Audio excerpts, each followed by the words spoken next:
A Lamborghini in Tehran costs $3 million, 20 times Dubai prices. But here's the insane part. They're everywhere in North Tehran's luxury districts. Rolex Daytonas, 200,000 each. Dom Perignon, 5,000 a bottle. In a country where teachers earn 200 monthly. Who's buying this? Recent corruption network exposés show shadow billionaires turning sanctions into gold mines. While 80 million Iranians struggle, these people built empires worth more than entire nations' GDP. What you can't have becomes priceless. And some people are getting very rich off what's forbidden. The answer lies in the most profitable business model you've never heard of, turning international sanctions into personal gold mines. While the world tries to choke Iran's economy, a shadow network of underground tycoons has weaponized global punishment into the ultimate wealth creation machine. These aren't desperate criminals scraping by in back alleys. We're talking about individuals living like oil sheiks in compounds that look like small cities, helicopter landing pads stretching across manicured lawns, private security forces with military-grade equipment, wine cellars worth more than most people's houses. One smuggler's Tehran mansion has a garage housing 47 supercars. 47. That's more inventory than most luxury dealerships in Europe. But here's what makes this different from every cartel story you've heard. This is happening in a nuclear-capable nation, with advanced universities and Silicon Valley-level tech sectors. The people running these operations have Harvard MBAs and Oxford degrees. They speak 5 languages fluently and vacation in Monaco like it's a weekend trip to the suburbs. The mathematics are absolutely staggering and completely twisted. When you make something illegal, you don't eliminate demand, you multiply profits exponentially. Iran's official GDP sits at $400 billion, but intelligence estimates put the shadow economy at $200 billion more. That's literally a secret country worth more than Finland's entire economy, hidden inside Iran's borders. Let me break down these insane profit margins that are creating instant billionaires. Iranian oil costs exactly $10 per barrel to extract from the ground. Black market selling price, $70 minimum. That's 700% profit margins that would make Silicon Valley tech giants weep with envy. A Porsche 911 that costs $100,000 in Germany, $800,000 in Tehran's underground market. Luxury Swiss watches routinely see 1,000% markups. These premiums create overnight fortunes that defy imagination. One former Revolutionary Guard colonel went from a modest government salary to $3 billion net worth in just 15 years. His shipping empire now moves everything from crude oil to Italian Ferraris.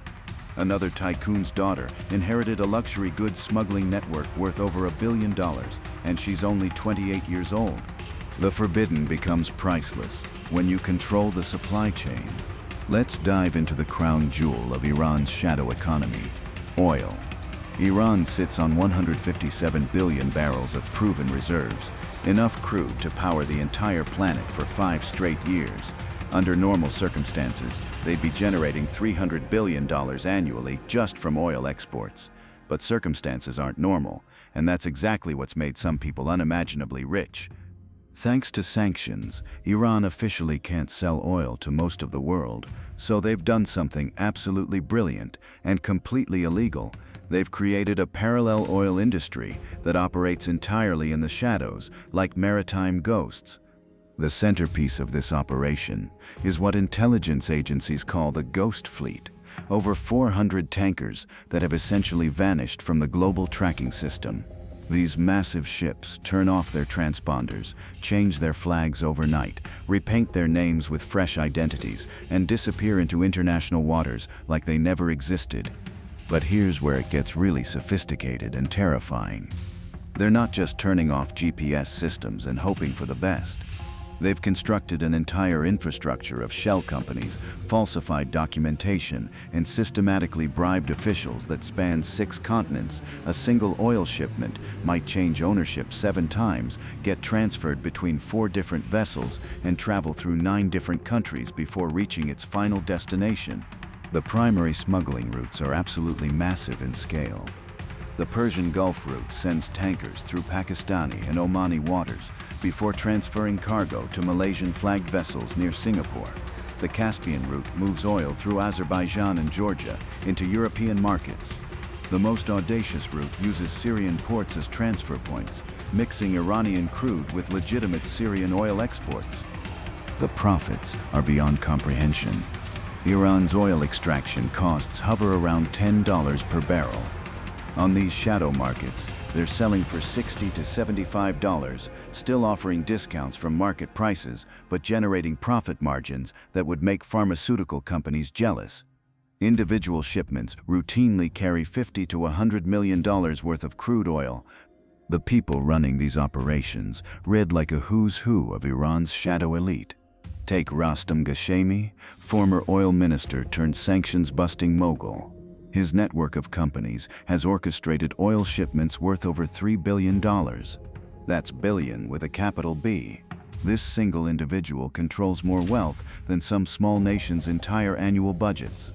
Then there's the Zarab Network, a family operation that's turned sanctions evasion into generational wealth. They control shipping routes from the Caspian Sea to Southeast Asian markets, managing fleets that rival major oil companies. The family patriarch started with a single tanker in the 90s. Today, they control 47 vessels and counting. But perhaps most disturbing is Admiral Shamkhani's operation. This former Navy commander leveraged his military connections into a maritime empire worth an estimated $4 billion. His ships don't just carry oil, they're floating fortresses with private security teams and communication jamming equipment that makes them nearly impossible to track or intercept. These aren't amateur operations. We're talking about people who've created private navies operating outside international law, generating wealth that surpasses entire industries. While oil grabs headlines, the real fortunes are built through diversification. These smuggling networks have created what's essentially a parallel Amazon, but for everything the world doesn't want you to have. And the profit margins make oil look like pocket change. Let's start with drugs, because the numbers are absolutely staggering. Iran has become the primary superhighway for Afghan opium flowing to European markets. Afghanistan cranks out 80% of the world's illegal opium, and 70% flows through Iranian territory on its way to wealthy European cities where addiction pays premium prices. The math is simple but mind-blowing.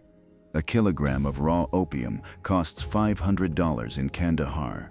That same kilogram sells for $60,000 in Amsterdam coffee shops.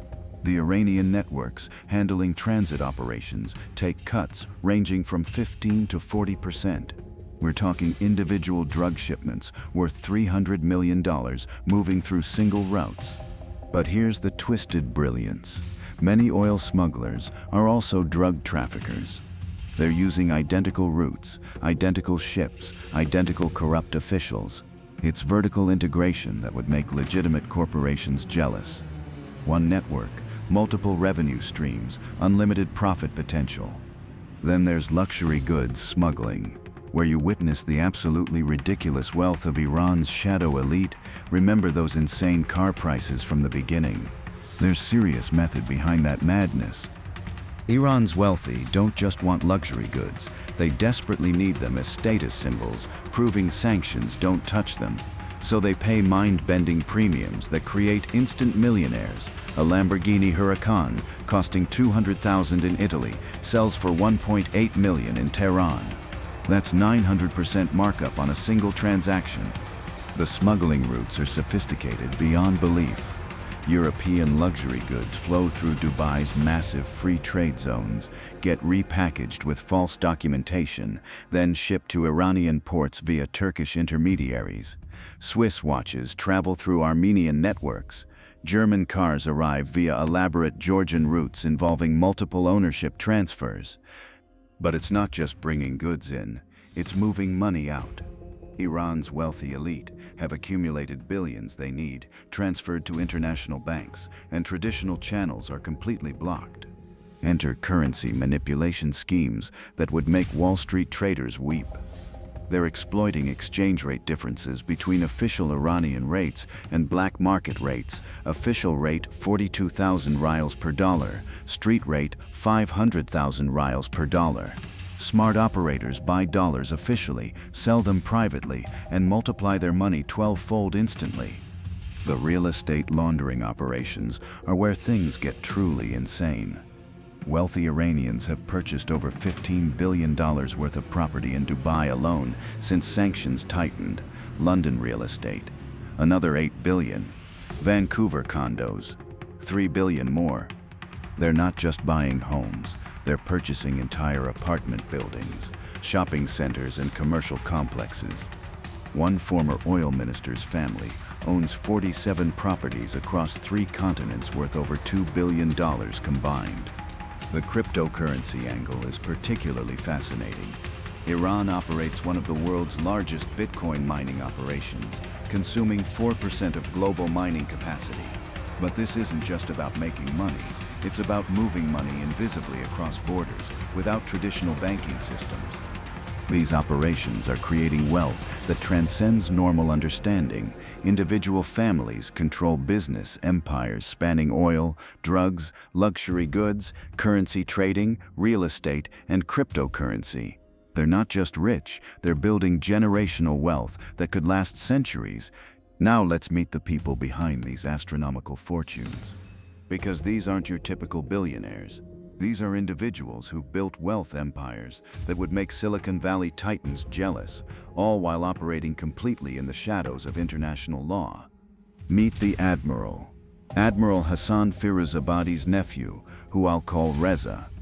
This guy started as a mid-level Revolutionary Guard logistics officer in 2005. Today, he's worth an estimated $4.7 billion.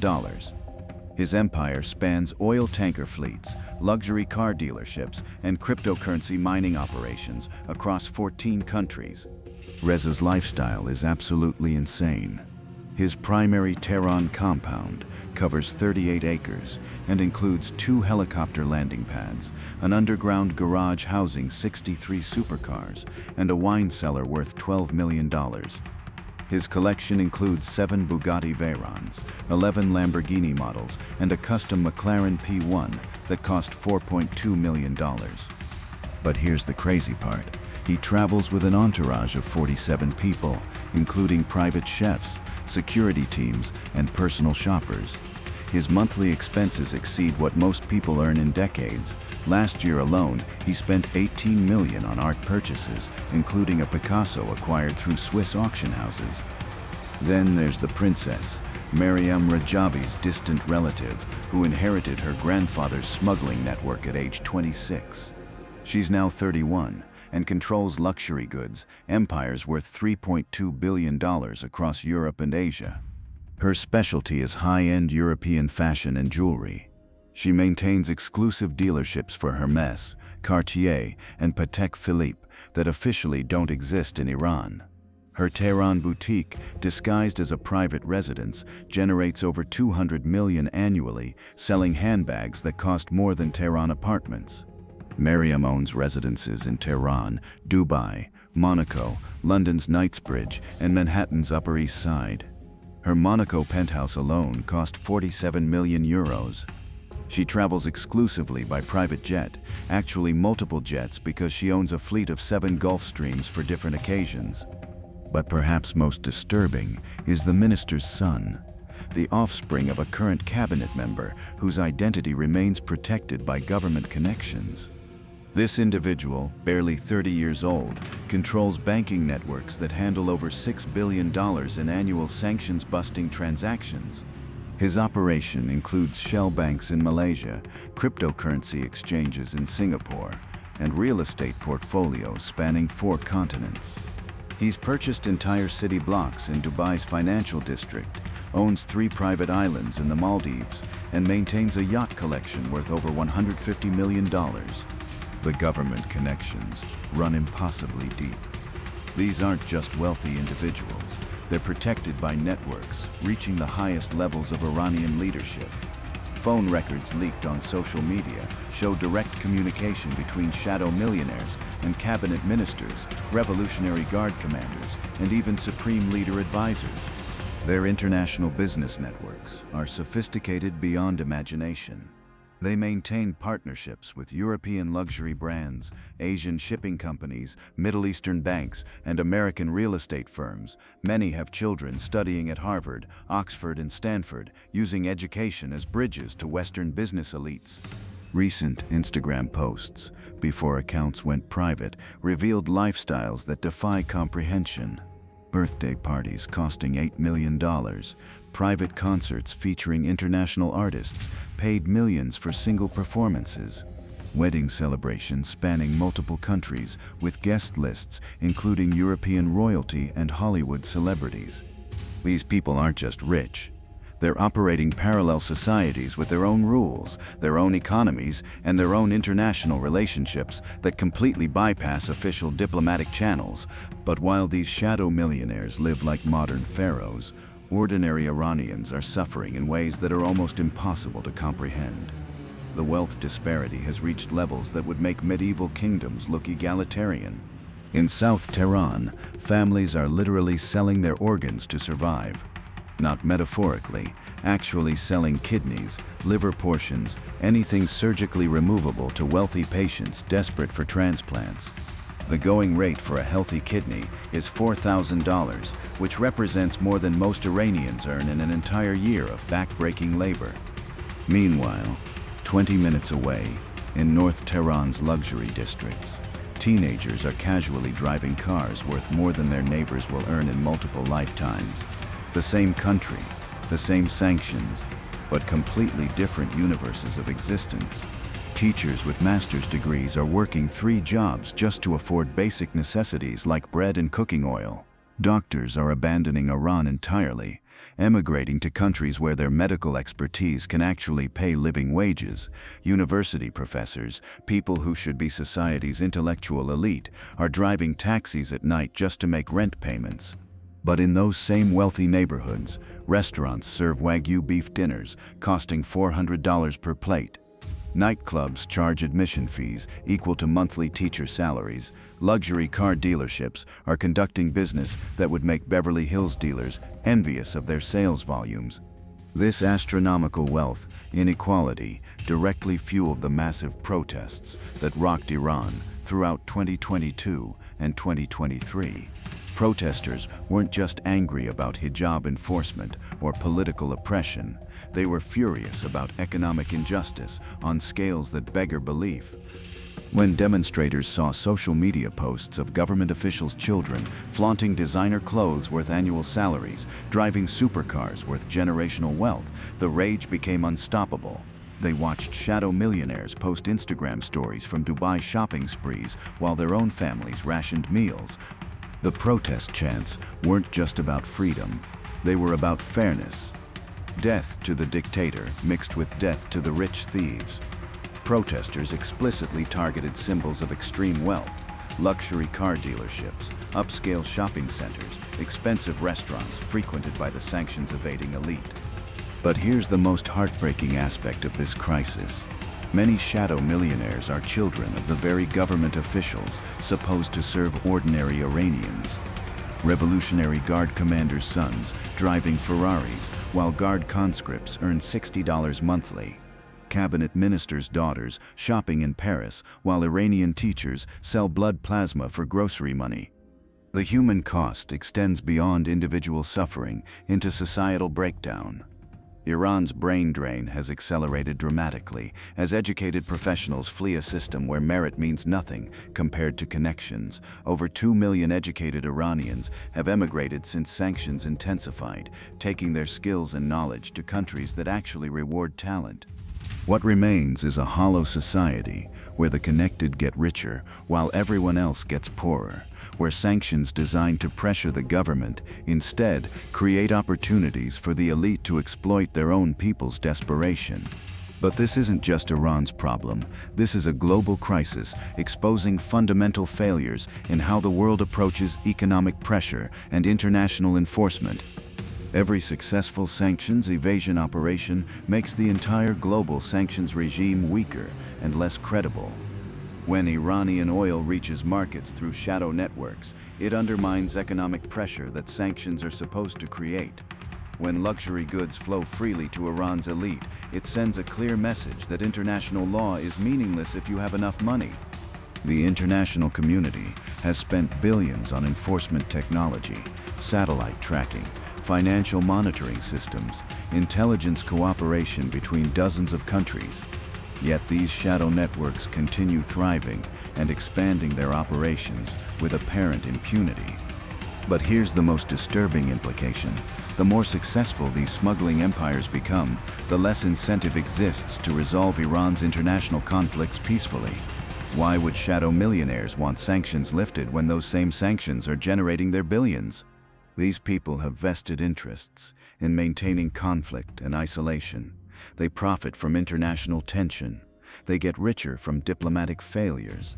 They literally have no economic incentive to support peace negotiations or sanctions relief. This creates perverse situations where people with the most money and political influence actively benefit from continued international hostility. It's like peace negotiations, where participants secretly hope wars continue indefinitely. Meanwhile, ordinary Iranians remain trapped between international sanctions designed to pressure their government and domestic elites getting rich off that exact pressure. They're paying the price for everyone else's profitable games. The current approach clearly isn't working. Sanctions create wealth opportunities that entrench existing power structures instead of changing them. Maybe it's time to focus on individual sanctions evaders rather than entire populations. Maybe it's time for serious enforcement that confronts uncomfortable truths about international complicity. What do you think? Are sanctions actually working or just creating new problems? Should the world target shadow millionaires specifically? How can ordinary Iranians caught in this system ever find justice? Let me know your thoughts below. And if you want more stories about hidden wealth and underground economies that operate right under our noses, subscribe and hit that notification bell. Trust me, there are more stories like this than you can imagine.